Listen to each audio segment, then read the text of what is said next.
జలంలో కొలువైన జగన్మాత. ఆలయాల్లో అమ్మవారు నిల్చొని లేదా కూర్చొని దర్శనమిస్తే, హైదరాబాద్ సనత్ నగర్లోని బల్కంపేట్లో కొలువైన ఎల్లమ్మ ఆలయంలో ఆ జగన్మాత నీళ్ళల్లో ఉండి పూజలు అందుకుంటోంది. ఆ తల్లి శిరస్సు నుంచి ఉద్భవించే నీరు అనారోగ్యాలను నయం చేసే దివ్యౌషధమని విశ్వాసం. 700 సంవత్సరాల చరిత్ర ఉన్న ఈ ఆలయ నిర్మాణం వెనుక ఓ కథ ఉంది. ఒకప్పుడు ఈ ప్రాంతంలో అన్ని పొలాలే ఉండేవట. ఓ రైతు తన భూమిలో బావిని తవ్వుతుంటే అమ్మవారి రూపాన్ని పోలిన శిల బయటపడిందట. ఎంత ప్రయత్నించినా దాన్ని బయటకు తీయలేకపోయాడట. తర్వాత ఊరి వాళ్ళంతా బావిలోనే ఆ విగ్రహాన్ని ఉంచి పూజలు చేయడం ఆరంభించారట. కాలక్రమంలో ఆలయాన్ని నిర్మించి అభివృద్ధి చేసిన ఆ శిలను బావిలోనే ఉంచేసి బదులుగా మరో అమ్మవారి విగ్రహాన్ని ప్రతిష్ఠించారు.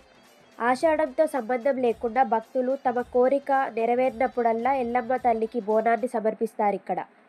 ఇక ఏటా ఆషాఢమాసంలో మొదటి మంగళవారం నాడు నిర్వహించే ఎల్లమ్మ తల్లి కళ్యాణోత్సవంలో పాల్గొనేందుకు లక్షల మంది భక్తులు హాజరవ్వడం విశేషం.